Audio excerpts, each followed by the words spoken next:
Ano yun? Sino yung bruhang ay, wala ka. Hi, morning. Good morning to all. Can you hear me? I hear you well. Angelina, hi, Angelina. Good morning. Maybe it's Liliana. Yes. No, it's Liliana. It's true. Okay. She's not connected to you. Yeah, okay, good morning. Angelina as well. Okay. The two other ones have to connected to Ogi. Yeah. Mute ko. The other two that are connected, I read Ednaline and Okumuran. You should click on connect to audio. I'm not sure if they can hear me. Yeah, they. Okay. Uh-huh. Ednaline. This is la razón. Yeah. So maybe this is Ednaline la agregué por la mañana. okay. This is No. Oh. Hi, it's Ednaline. okay. Now we can hear you. I was not sure you had clicked on connected to audio. Nice to meet you. Yeah, it's already connected. Yeah, you are perfectly connected. We are waiting for other people to come. So far, there are just 6 people connected. So to wait a bit more. Okay, is not there.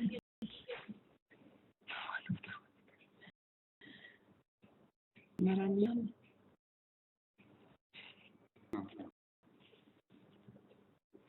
A te, tú vas a hacer el reporte, ¿no? Ese que era el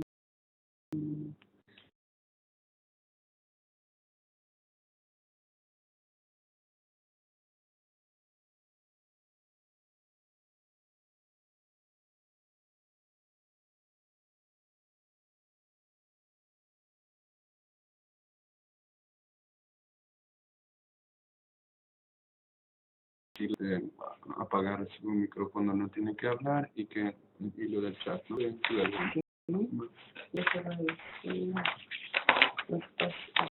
los dispositivos que tienes, que tú yo entiendo.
Citra.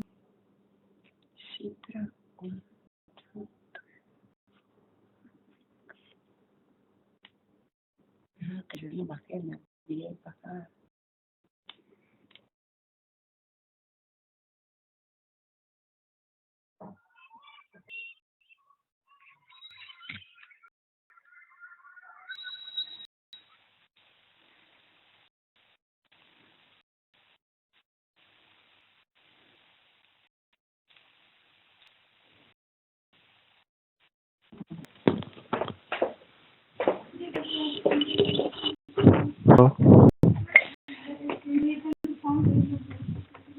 Hi, good name. Good morning. Can you hear us? Just wanted to check if you can hear me. Yes, I can. I think we're going to check in 1 minute, but can hear you. Sujata, no? This is your name. Sujata. Yes. Actually, I'm not Sujata. I'm handing over this microphone and the speaker to Sujata. I'm just testing if it works. Okay. Thank you so much. Welcome. Thank you. Bye. Bye-bye. Bye. Yes, it's 9:30. Good morning to all. Can you hear me? Yes, morning. We can Good hear morning. you. Welcome. Usti? Rim. Rim. Welcome to this webinar. Okay. Now, you can see that the list got much longer in the last few minutes, so we have about 16 more participants. I should count down the line. So I think we definitely have a good group to start. If you don't hear me, send me a message in the chat. Yeah, I'm going to introduce myself. My name is Monica Lisa, and I work in Turin in the ITCILO in a unit that deals with the trade learning methodology. And pleased to facilitate this webinar today. Normally it's my colleague, Fatma Feki, who takes care of webinars, but she had to leave for personal issues. So she handed it over to me. I'm here with Pierre. Hi. He's the one that was working behind the scenes, and he set up the webinar and everything. And then also there are the experts. Are all the experts there? We have Liliana Rostellet. She's there, no? Liliana?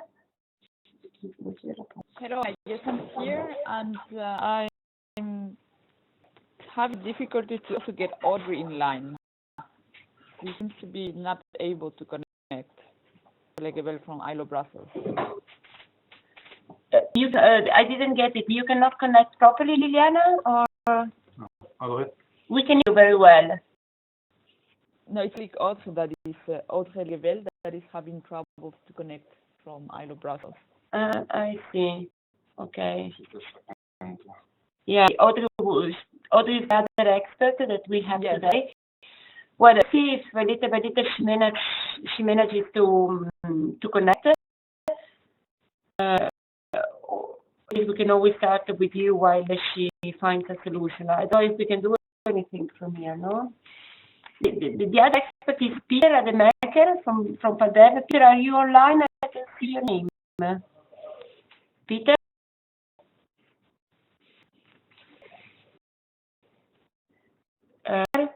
She doesn't seem to be. Do you want to write it? You have to write him an email as well. I can also send a reminder.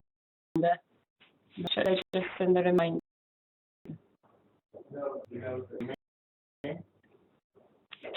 I have to check for Peter.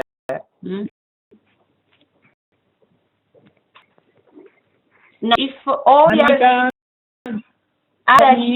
this is Narayan from Magain Hi, Narayan. office. Can you hear me? Yes, can. Welcome. Okay, great. Good. Yeah. What webinar? Thank you. And we are waiting for Peter. My colleague Pierre is going to write him an email.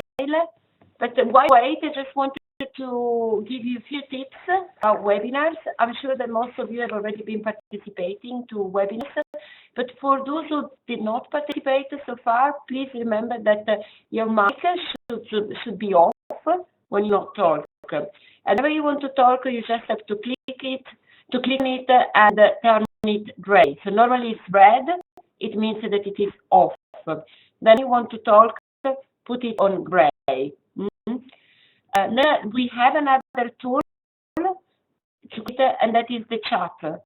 So you can chat, but just before that, you have to select the receiver. So it's when it says send to, if you click on the arrow, you can either select the person or click on everyone, and everyone will read what you write. Okay. Also, please note that this webinar will be recorded, so whatever we say, whatever we write, the presentation that we present will be sent to you toward the link that Piero will post to you with the content that was dealt with during this webinar. Is there a question? No. Lilia, you have anything to add? Is it okay? Yes, Yes. Thank you for the introduction. And actually, Audrey was also able to make it. This is what I wanted to know. Perfect. So we have Audrey. We just need Peter, but Peter is going to be the third expert. So I guess we can start. Yes. He will come in probably. He will late. Yes. Very perfect. So just let us introduce the webinar and the content. Just for you to know, can you look at the door? Thanks. We have 3 webinars today. This is the first one, and this is for the whole area of Asia and Arab states, Asian Pacific and Arab states. And then we'll have another one with Africa later on, and then a third one with America and Europe in the afternoon. The content of the webinar is going to be the same for the 3 of them. It's a regional level, as you know, and today it's going to be learning journey. It's going to be about partnering with the European Union. Basically, the idea of the webinar within these 60 minutes that we have together is to give you an overview of how to work with the European Union, and in particular the European Union funding programs and funding modalities. So basically, you will receive kind of guidance on EC cooperation and contracting modalities. Now, very broad objectives will be let's say down into 2 learning objectives, but 3 questions. So we have just to recap the learning objective. On one side, the EU funding programs and modalities. There is this new let's say framework which is called Pagoda. So EU funding programs and modality. On the other side, concepts and guidelines on EC grants and agreements. Taking modalities. So the objective. But then I'm saying that we will have 3 questions. Each question will be dealt with by an expert. The first one will be, let's say, answered by Liliana Rossels. And basically, Liliana will introduce and contextualize the modality, the founding programs of the EU. And so we'll have a quick overview. And then with Audrey and with Peter Rademacher, we will look at the relationship and the instruments. Is there a question? Clear? No, it's clear. Yeah. Okay, fantastic. So Liliana, I will let it over to you. You have the floor. You can put your mic on. You have a presentation, isn't that so? There is a presentation. Can you share the screen, or do you want me to do that? If you can help me to share the screen, it would be fantastic. Should I do that? Let me try.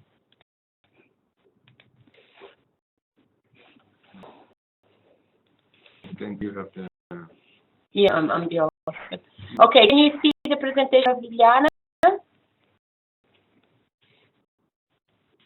Yes. You can see, great. So just, Yes. Liliana, the only issue is that if I do that, then I can't move on. You have to tell me when, I don't really know when I have to turn the page. You have to tell me.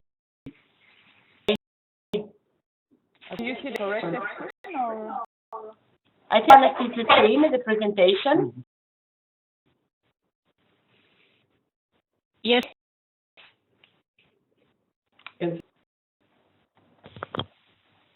Okay.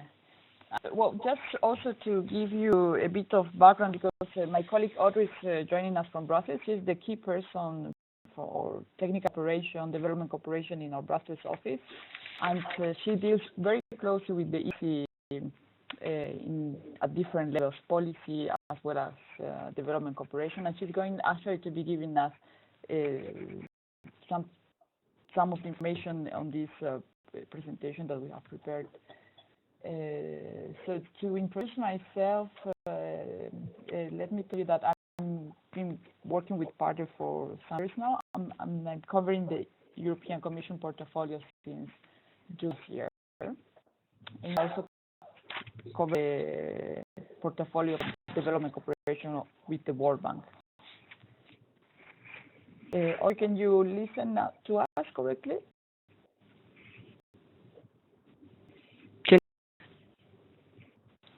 I do. Can you hear me? Yes, Yes. Okay. Hi. Good I morning. think it's working well. Everyone can hear. Okay. Should I do the camera or? Yes, put camera so that also Liliane, if you want to, put the camera so we can see it. Hi, guys. Hi. Good morning.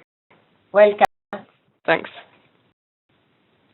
So who is going to go ahead, Audrey or Liliana, or together? I think we had split, and I was the one to start. If that is Okay, okay for great. you, Liliana? Yeah. Okay, Audrey, I'm sharing the screen, so you have to tell me when I have to turn on the page. Okay. Hi. Now I just have the second one. But let Okay, me know yeah. when I have to Let's go start ahead. with the second one. No, well, just for the participants, thank you for being here this morning with us. And well, the idea of the webinar is really to provide you with concrete information to facilitate your relations with the European Commission, and particularly with the delegations at your level. So in general, we see good opportunities with the EC for the moment. To put that in a broader context, the SDG are a good agenda for the ILO, and the EC recognize this agenda, so this is a common framework that we can use. And apart from that, the EC has some practice for the moment that are opening ways for the ILO. We can think about the migration crisis, which in a certain way can open doors for the ILO programming. We can think about the global agenda on growth. So we feel that, and frankly, this is looking good for us and for our relations with the Commission.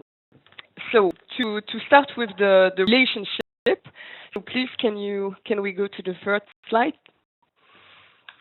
Thank you. And to the wall of it. Let's have a view. Thank you. So the relationship started in 2001 with the exchange of letters.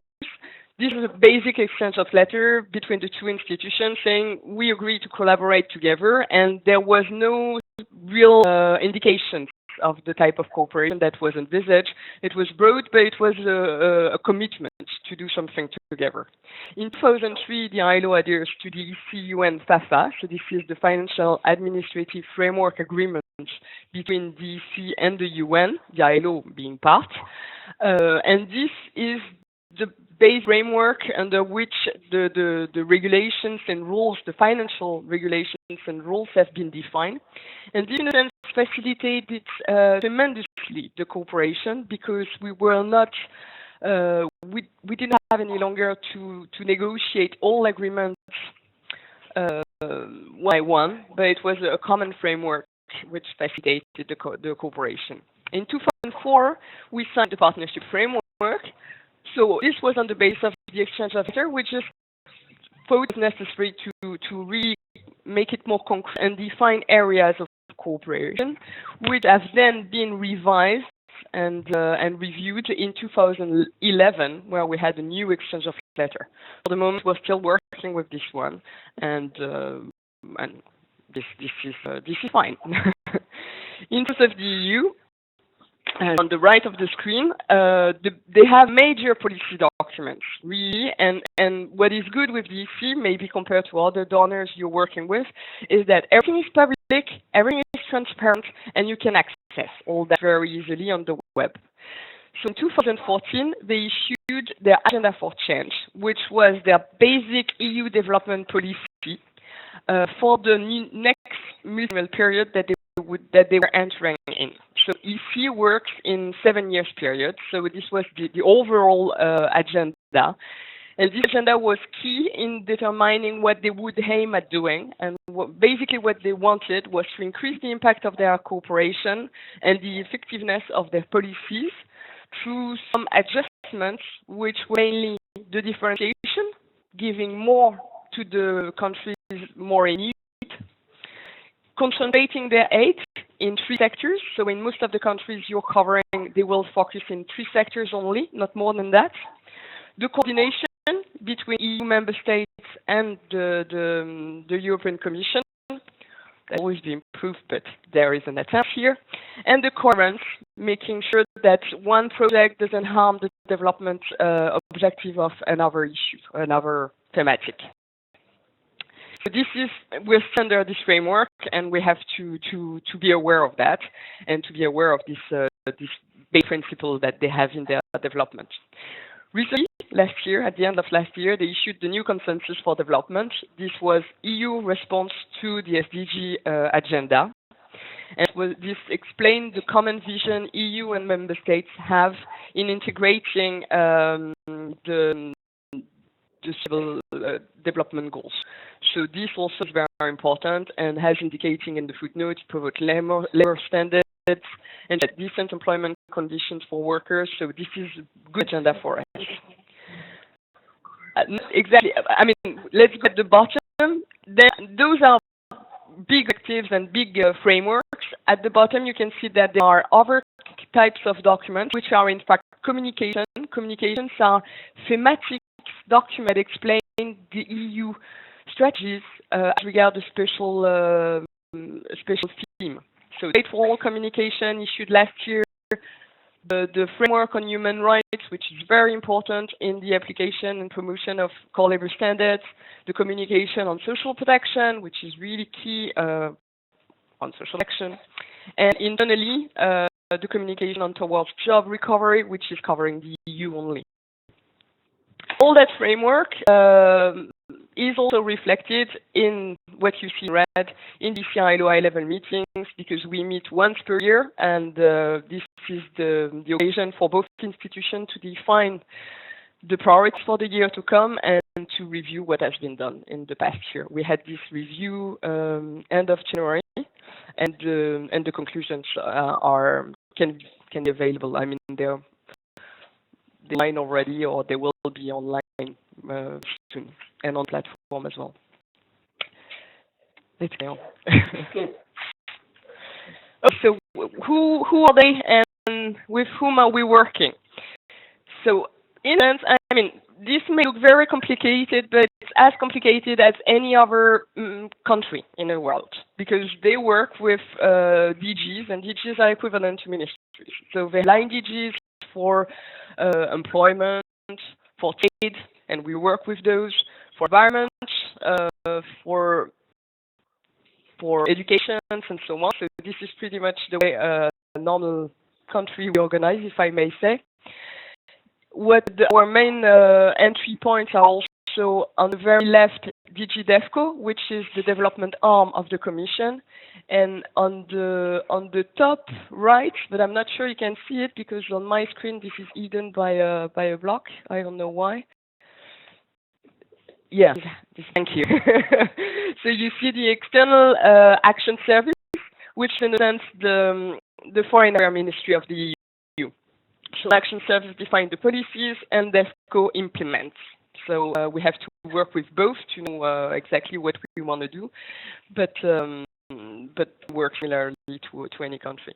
In general, we work with DG Employment, of course, DG NEAR for the neighborhood countries, so very important.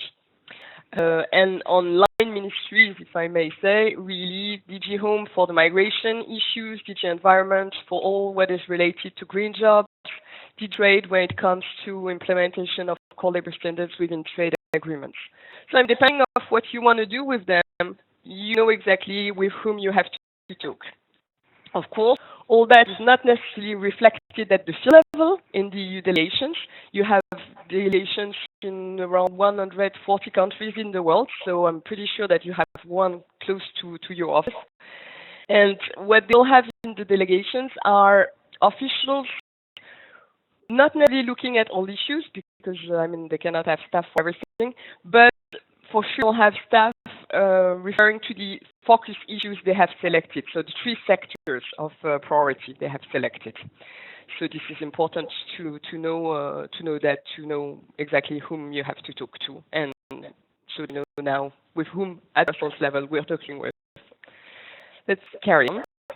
Or maybe just a question, because in your agenda of the boxes, you see the orange boxes are the services the yellow works with most, and the green boxes are kind of, you know, entry point for more collaboration, for more. And then the blue one, I don't really see the description in the slide. The blue ones are the ones that, how would you describe them? There, but we will not necessarily be in touch with them because they work pretty much in either their DG are more for the internal management of the EU. For example, DG Budget looks at the budget of the Commission, so this is not our. We can interfere with them. So the blue could become green, like I see, for example, DG Agriculture and Rural Development, and Rural Development is nice. It's internal of the EU. You look at agriculture and rural development in Africa, for example, DEFCO will do that. Okay. Here, when we see it in blue, it's for internal affairs. So it's all what is related to the common agricultural policy of the EU internally. Thanks for the clarification. I go ahead then. Sorry, yeah, you were right, because indeed we have the green one with which Pardev and I pretty much would like to work more with, especially DG ECO, when we see that unfortunately there are many crises in the world and that the ILO has an agenda on that. We had a discussion at last year's ILC. We could be doing much more on that. We're not there yet. We're not there considered as a pertinent actor by the EC, but let's try together to showcase so that we can be partner. So thank you. Very quickly on the areas of work as defined by the high-level meeting. So these are the areas where EC and ILO have decided to work on. This is not exclusive. We can work on other issues, but at least here there is a joint agreement. The ones in red are the new ones, the ones that were added this year. So you will see that when we're focusing on migration in the past, now we've added the refugee crisis and notably the work we're doing in Jordan and Lebanon. This global supply chain also, we're doing that in the past, and now with the ILC discussion, we've started to cooperate on that. So any questions you may have, we can come back on this after. I leave you, Liliana. Yes, thank you. You want to put your camera on so that the participants see you, at least just at the beginning. Okay. Esther just gave me one, by the way, but I'm trying to see. How can I...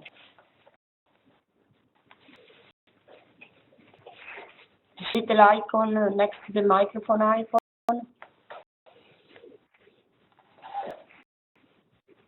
Good. Okay. Me now. Yes, nice to meet you. Shall I go ahead with the slides, or you want to continue this one? I continue. It's perfectly fine, Angelina. We will now move into looking at more details of the EU funding instruments and also programs. So the EU is working with around 160 countries overall in the world, and its main objective is of poverty. And already was mentioned in the guiding document for the EC collaboration for 2014-20 is the Agenda for Change. I think that from a fundraising point of view, it's important to make a difference between this internal and external financial instruments. Depending on the geographic coverage or the priorities, the access modalities can differ quite a bit. It's important to know that each funding instrument can be accessed either through the European delegations at the country level. It's very important, especially for you colleagues in the Asia Pacific region, and it can also be accessed at the European Commission Brussels level. But what's more important to know is also that there has to be close collaboration and discussions also at both levels. As I was mentioning, the funding at the country level can be accessed at the European delegation level, but for regional programs, this funding might in some cases be more centralized at the EC levels because of these coordination processes. For all cases, there is a strong coordination between the countries and the relevant services in Brussels. The European Commission has asked the ILO a decentralization process in place, and 70% of the funding is based at the country level with the European delegations. From the external instruments that you can see in this slide. Jan, I'm sorry, but the slides do not really correspond because the other one I have is about trust funds, and then I don't have anything. Is that a presentation you? Okay, no, okay, okay. Yeah. No, okay. Is it you want to show? Okay. I think the trust fund once moved actually. That should be a bit later on. Yeah, it was before at the end of the previous presentation. Is this the slide you want to present? Using instruments should be the title. Yeah. This is the one. Okay. Okay, so it's a both picture of the main external and internal instruments the European Commission has in place. On the left blue side, we'll take a more detailed look at the external instruments. So if you can go please to the next slide. Just for a second. Okay. Okay. So among these external instruments, we can find geographic and thematic instruments. From the geographic ones, there are some that would be more relevant for the region than others. Geographic instruments in general are specific to a region or a country, and they have focus on the needs that are being discussed with the counterparts at national level. The thematic instruments, they support a thematic area. This can be either human rights, as you see, stability and conflict prevention, or more specific issues as climate change, energy, security, trade and investment, and so on. From the geographical instruments, the ones that would be most relevant for colleagues in the Asia region are those under the European Development Fund. For one, this particular instrument covers the African, Caribbean, Pacific partner countries. The funding comes out of the EU budget and is programmed jointly with the ACP Secretariat. Those fall under the instrument for the Asia region are, for instance, Fiji, Cook Islands, Kiribati, Palau, Papua New Guinea, Samoa, or the Solomon Islands, Timor-Leste, a big partner currently for the ILO and the EC. And this instrument is to stimulate the economic development and social human development of these regional partners. Another that would be relevant for the region is the Development Cooperation Instrument. that is covering mainly countries such as Bangladesh, Cambodia, Laos, and Mongolia, and Myanmar. It focuses on SDGs, employment, social cohesion, human rights, and yes, and SDGs, as I was mentioning. The thematic instruments, it's important to highlight that under the European Instrument for Democracy and Human Rights, we just signed a partnership on to for the rights of indigenous people. Some of these actions are going to cover the Asia region. Can we go to the next slide? Yes. Yes.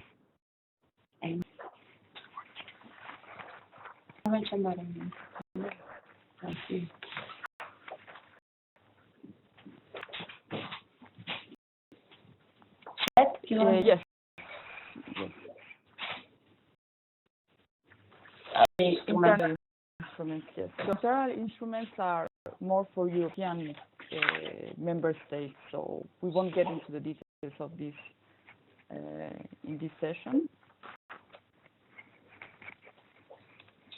And we can then move ahead with Audrey to the programming part of the European the cooperation with the European Commission. Okay. Okay. Sorry. It's okay. I mean, we are trying to understand why Peter cannot connect. We don't know if it is an issue of non-participants or he has technical problems. Piero is trying to see with our department that takes care of the IT part if they find a solution. But for the moment, Audrey, you can go ahead on programming. Actually, if I can come in one moment, Monica, because it falls very well with what you said before. I received a couple of notifications from other colleagues that want to connect, and the issue is because the number of participants that can come in on the webinar is about 25. So if there are other colleagues that are wish to come into the meeting, I think that's the main obstacle. I was wondering if it can be changed in the WebEx or. This is what Piero is looking after. Actually. Okay.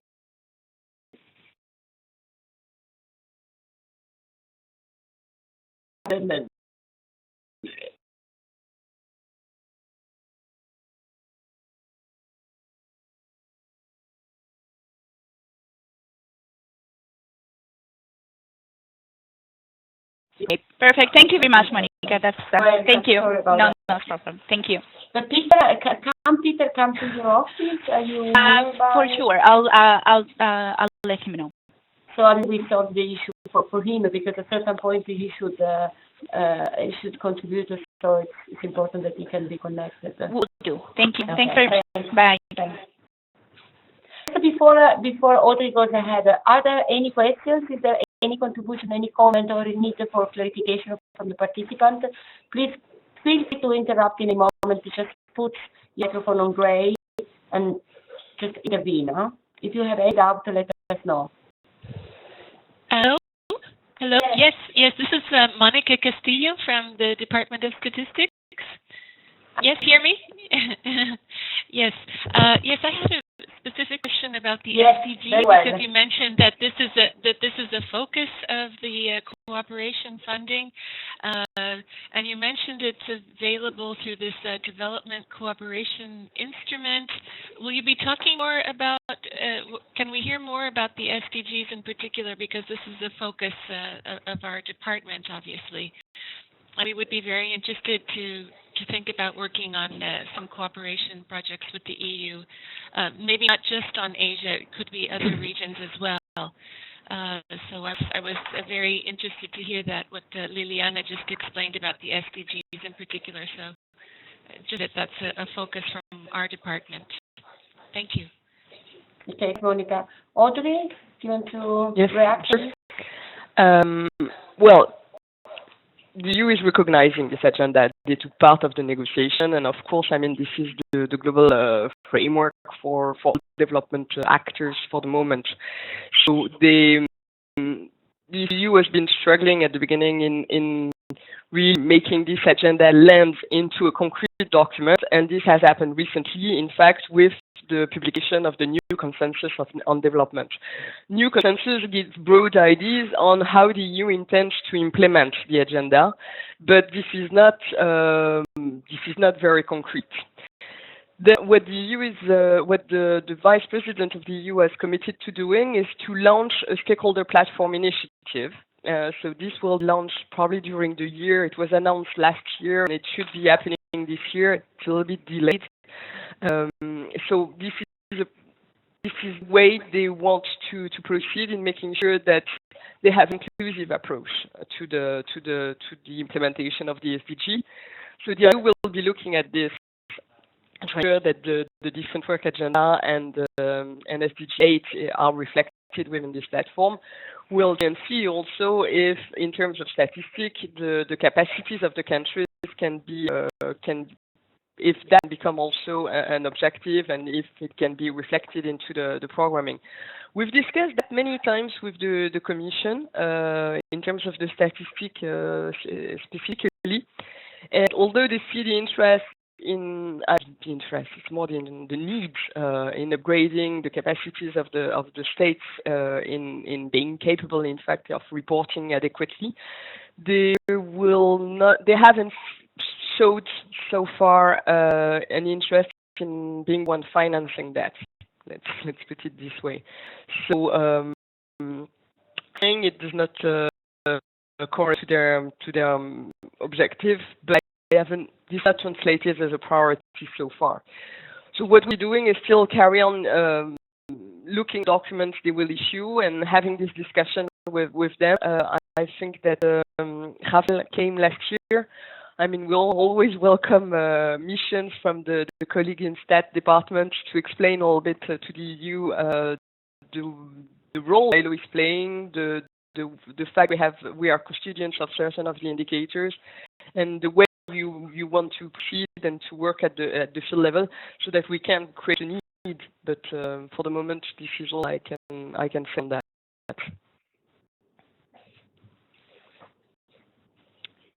Thank you very much, Audrey, for that explanation. Monica, we can further discuss it. Of course, I'm trying also to be brief so that maybe we can have other questions. But yes, and for all the questions, and even if you don't want to raise it during the webinar, I mean, Liliana and I are available all day. So feel free after the webinar to contact us when you feel the need. Please. Thanks, Audrey. Any other question?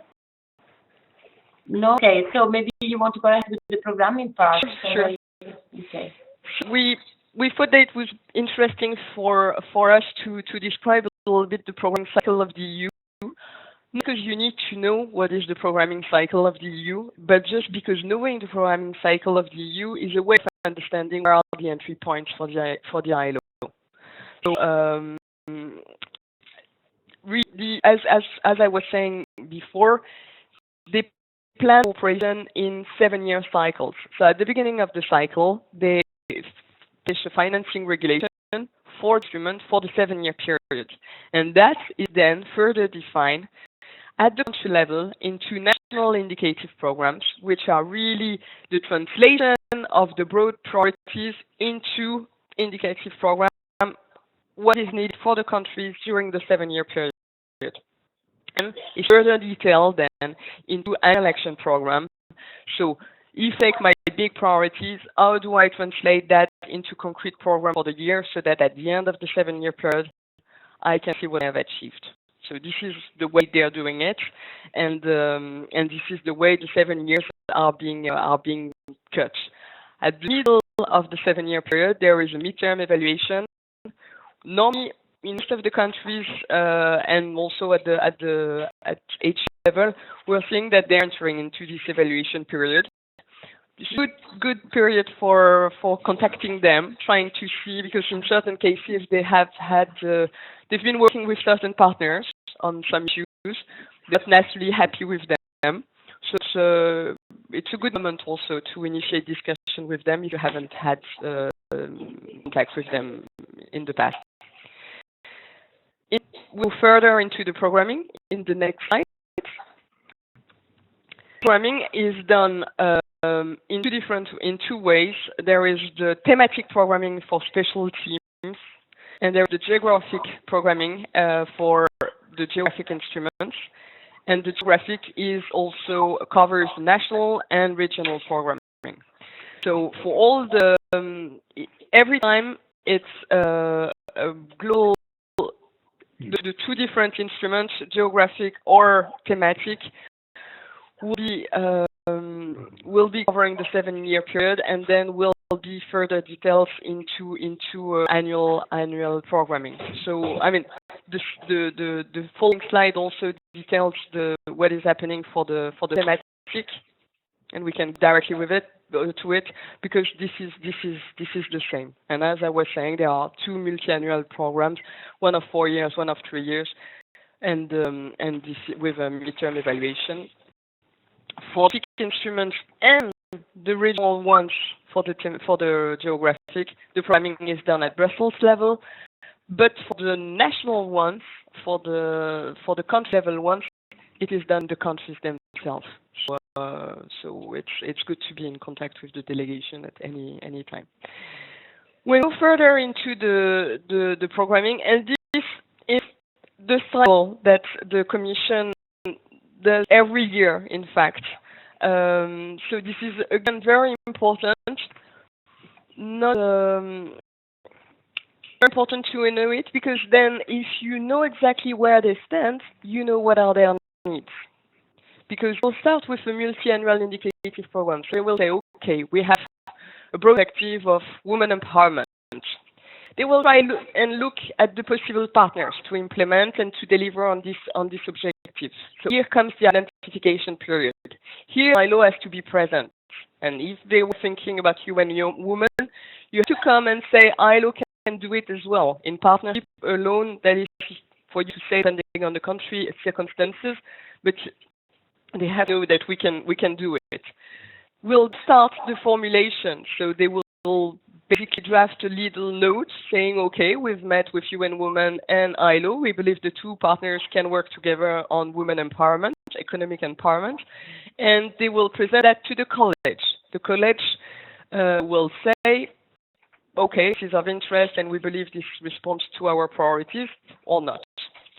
If they confirm the interest, the financing decision is being taken, meaning, okay, we'll take decision to put funding to this program, and here starts the elaboration of the action fiche, which is really the main document describing what the action will look like. So if you come, the earlier you come in the process, the best thing, of course, being there even before the identification, so that they think about you when they're consulting. But the earlier you come into the process, the better and the easiest it is for you to be part of the action. If you come when the action fiche is drafted, it doesn't mean it's not important, because you can be there for a next financing period, but it's already too late. So for you to know, because in your dialogue with DEC, you can ask them where they stand on this cycle. You know exactly if you have to showcase what you can do, or you have to provide them concrete examples of what exactly the ILO can do to be put into the action fiche. So important in your consultation with the delegation. That is all for me. Okay. We do not have another slide. Okay. Thank you very much, Audrey. That was very much clear, and I think useful for the whole group. We would have a last component of this webinar, mobilizing EU resources, which I think should have been taken care of by Peter. Peter Rademacher. Esther, you brought me a message, but it disappeared from the screen. What's happening with Peter? Can you join? And I'm going to be covering that part as well. Okay. Okay. So, Lilian, I hand it over to you. Great. Thanks, Elena. We get to the part that it's also key for colleagues to continue working with the EC, which is mobilized with the development cooperation the EC is providing throughout the world. It's important to, yes, thanks for moving to that slide. We thought this would be a good way of summarizing where the entry points are and where it's for the ILO important to be relevant to the EC programming level in the country, and also to provide input at the technical, data, statistic, knowledge, information about other programs or the strategies of the ILO in a specific country, which could lead to find synergies and alignment. And so it comes also to the more detailed programmatic level to try to influence which the different funding modalities could be. You can please move to the next slide. So as we were saying, for the presentation, there are different ways to access EU funding. They're at the EU delegation in a country level, through the European Commission in Brussels for more global or regional programs, or also through national member states, which are receiving funding for cooperation. What's important to retain from this, if you can go please to the next slide, that if the funding is received through the delegation or the EE in Brussels, is the Financial Administrative Framework Agreement that will apply that was explained before. Funding through member states is not really applicable for regions, so we won't get into the details of that. And we'll have a quick overview of the different management modes. If you can please go to the next slide. So, in a nutshell, three different management modes for the European Commission: direct management, indirect management, or shared management. For direct management, it basically means that the European Commission is the one that is implementing the budget directly through its departments, either from headquarters or the EU delegation, or other European executive agencies that are created for a specific program. In those cases, it's the European Commission or these European executive agencies that are the contracting authority, and they are the ones taking decisions on behalf of the partner countries. For the management mode, which is indirect, is the European Commission basically entrusts the budget implementation to other partners, such as countries or others that are designated by these partner countries. International organizations such as the UN, development agencies from EU member states, which is actually a trend we see more and more. The EU in the funding to European cooperation agencies. And shared management is the situation in which the European Commission delegates the implementation of the task to a new member state. Angelina, if you can go to the next slide on funding schemes. So, and depending on the management mode, there will be different funding schemes as well. In the case in which the ILO manages to negotiate directly with the European Commission a program which is going to be providing technical assistance, there can be two different types of modalities that apply: the delegation agreement or the grant agreement. The agreement is going to be used when there is entrustment of tasks, meaning that there are activities or actions that are going to be subcontracted or going to be implemented implemented through implementing partners or grantees. The grant agreement applies for activities in which the ILO is going to be implementing the full staff.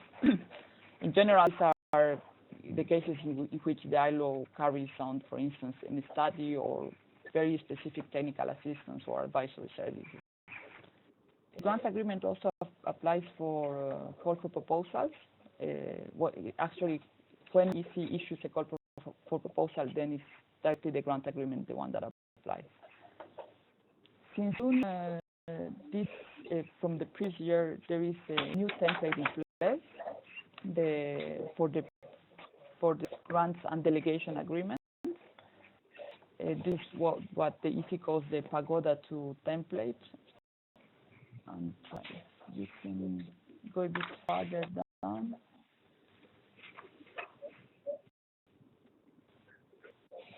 Overall, for colleagues, there might be some colleagues in the region that are already implementing funds through the first Pagoda 1 template. In general, this new template makes the implementation easy in terms of contractual matters, also design, and financially is also more aligned with the UN expectations. And make some few recommendations. If you can go to the next slide. Because Audrey was also explaining on the programming side, it's very important to build a good relationship at the country level with the European delegations. It facilitates to get information on how they're programming how they're planning their programming, and which are the priority sectors in which the European Commission is going to be working with that country, and it helps aligning their activities and ours and finding places in which we can collaborate together. It's important to, at your level, try to have a sense of where the European Commission is in their programming period, which are the actions that are going to be coming in the next years under the 2014-2020 overall framework. And it's also very important to keep discussion open both on the technical side, but also at the policy level, because this will help much more to build relationship beyond funding that can also then link development cooperation and funding. And it's very important to maintain our colleagues from the European delegations informed about the ILO's work, either inviting them through events or providing periodic briefings, or find a way for them to be in close relation with our country offices. And to give you a bit of some figures, if you can go to the next slide, Angelina. The European Commission was last year our big funding partner, with around 60 million euros that were granted to the ILO. You can go to the next one, please. As you can imagine, well, the European Commission is the biggest development partner overall to development cooperation. 2.8 billion euros. It's the donor in general for development cooperation, and a large donor for the United Nations in general with 1.4 million. If you can go to the next slide, please, Angelina. The ILO has a lot of space to further develop cooperation with the European Commission. As you can see, we are not within the biggest or in terms of funding within the biggest partners in the UN. We are a very relevant one at the policy level, there is further opportunity to increase our. So it means that we are between the other organizations. We are, yes, in the other. We don't really have any visibility. Not yet. Not yet in terms of budget, yes. Mm-hmm. Okay. Very good. Okay. Wow, very much interesting, particularly to get to know these figures. Thanks, Viviana. Let me, if there are questions, also Esther is up for questions, just to be sure that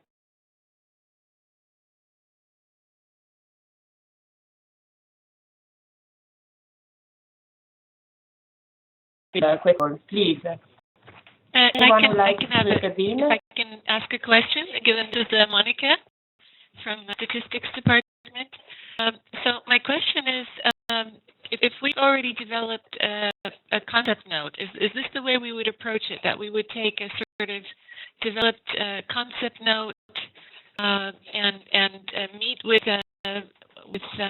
say, for example, Audrey or someone in Brussels, and try to set up a meeting then with an appropriate directorate, some officials there.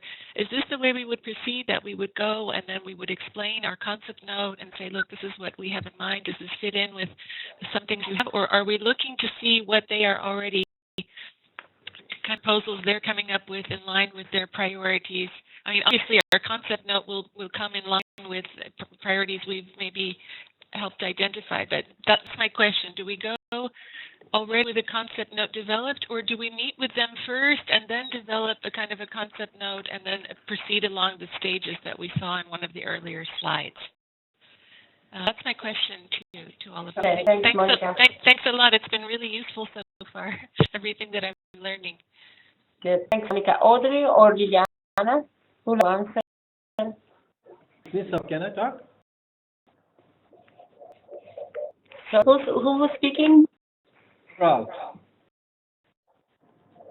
Ralph.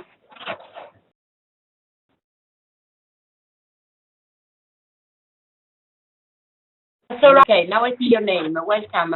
Okay, if you also have a question, let's collect a few questions and then the experts can answer. So, what's your question? Question, I think it's a very good, the presentation method is very good, and I learned lots of things. I just want to know more details on the agendas for change from the EU's perspective. I mean, 2014 to 20. Maybe we can go to the website and see. Now, the question is the area of cooperations with the ILO. I would like to know a little bit more on youth employment and the recent work and youth employment, and particularly for the Asia, South Asia, and the Asia Pacific regions. What are the budget? How much budget they are investing in the South Asia and Pacific? Thank you very much. Let's have a third one. Any more questions? Hello, this is Felix from the Employment Policy Department. Yes. Thanks to all presenters. It's been really interesting, especially about learning about the programming cycle. And if you could share some more information about the follow-up to the high-level meeting in January, and what are the concrete next steps to follow up conclusions and a time frame, and how the follow-up actions are basically distributed across the ILO. Okay, thank you very much for these three questions. So we have only 3 minutes, so I think that if you have other questions, we just write them to Audrey and Liliana. As Audrey said, they are available the full day. But let's go with the 3 questions, the one that Monica posed, and Sora and Felix. Audrey, wanted to react on one of those? Can you hear me? Yes. Yes, sorry. Well, on the concept note, the best is to first discuss with Liliana or I, because there is no need to draft any paper if this does not respond to an EU priority. So the best thing to do first is to have a contact with us and to try and see if they are keen on working on that or not. Then we can see if that represents a priority. We organize a meeting, you discuss with them, and on this basis, the concept note will be drafted, but the concept note, the specificity of the concept note with DEC is that it reflects the programming of the ILO, the link to the decent work country program or the country outcomes and so on, but also the EC priorities. So this has to be really featured into the document and requires a little bit of fine-tuning. I'll be quick, but we can further discuss on that. The agenda for change, I just send it to all, and really we can discuss it and see. This is a very global framework, so it's on the chat box below. Mm-hmm. So I mean, it's too broad to be really used as a document, but it's interesting to see their mindsets on new environment and Southeast Asia. Well, we'll have to look at that. Frankly, I don't have a clear view on what are their priorities there. I know that for the moment on Southeast Asia, they are focusing on other type of issue and especially putting in front their trade agenda rather than pure developmental issues. But we can be in touch, and I can have a look and really try to be more precise in the answer. The follow to the high-level meetings, Felix. The document was circulated. If it didn't reach the whole ILO, it will be online. So I'm happy to discuss it further. In terms of the follow-up, I mean, the conclusions are a little bit, it's a little bit difficult because we try to have them as broad as possible so that everything can be open, though highlighting some concrete areas of work that are already agreed. So in terms of employment, the focus was pretty much put on youth employment, but youth employment especially for Europe. But then we can see exactly what are on the conclusions and how this can materialize after.